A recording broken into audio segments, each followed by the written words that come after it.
Dear friends, আশা করি সবাই ভালো আছেন, সুস্থ আছেন। আজ যে বিষয় নিয়ে আলোচনা করব, আমাদের মানব শরীরে অনেকগুলি খাবার রয়েছে যেগুলি বেশি খেলে আমাদের অপকার হয়।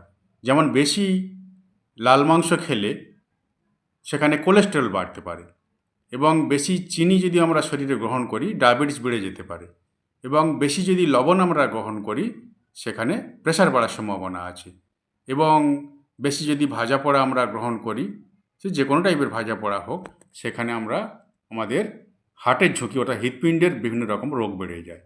এবং বেশি যদি সফট ড্রিঙ্ক আমরা ব্যবহার করি, কোল্ড ড্রিঙ্কস সফট ড্রিঙ্ক ব্যবহার করি, সেখানে লিভার ফ্যাটি লিভার হয়ে যায়, লিভারের ক্ষতি হয়।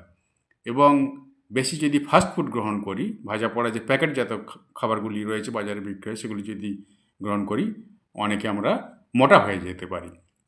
শুধু তাই নয়, এর মধ্যে আমরা যে আমাদের যে মানব শরীরে যে ভিন্ন রকম অঙ্গগুলো আছে, যেমন মস্তিষ্ক, এই মস্তিষ্ক চিনি জাতীয় খাবার বেশি গ্রহণ করতে পারে না, এতে অসুবিধা হয় এবং ভিন্ন অসুবিধা দেখা দিতে পারে।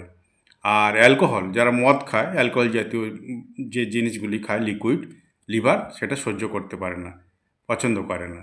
আর অতিরিক্ত যে লবণ, এই লবণটা খেলে কী হয়, কিডনির কিছু সমস্যা দেখাতে পারে। এই লবণ যারা বেশি গ্রহণ করে, কিডনি অনেক রকম সমস্যা দেখা দিতে পারে। আর ধূমপান করলে ফুসফুসের সমস্যা দেখা দিতে পারে। আর বেশি চিনিযুক্ত খাবার খেলে ত্বকের অসুবিধা দেখা দিতে পারে। বেশি চিনি খাবেন না, পরিমিত চিনি গ্রহণ করবেন। আর সফট ড্রিঙ্কস বা কোল্ড ড্রিঙ্কস আগেই বলেছি, এটা বেশি পরিমাণ খেলে হাড়ের সমস্যা দিতে পারে, হাড়ের মজ্জা ক্ষতিগ্রস্ত হতে পারে, অন্যান্য ক্ষতিগ্রস্ত হতে পারে। আর প্রসেসিং যে ফুডগুলো আছে, সেগুলি খেলে আমাদের পাকস্থলীর ক্ষতি হতে পারে। আর ভাজা পোড়া ফাস্ট ফুড এগুলো খেলে হৃৎপিণ্ডের ক্ষতি হয়, প্রচণ্ড হারে ক্ষতি হতে পারে। আর বেশি তেল মশলাযুক্ত খাবার আপনারা গ্রহণ করবেন না, এটি বেশি খেলে পাকস্থলীর অনেক রকম ক্ষতি দেখা দিতে পারে। তাই পরিমিত আহার গ্রহণ করুন, সুষম আহার গ্রহণ করুন, এবং পরিমিত জল আপনারা গ্রহণ করুন। সবাই ভালো থাকবেন, সুস্থ থাকবেন। দেখা হবে পরের ভিডিওতে।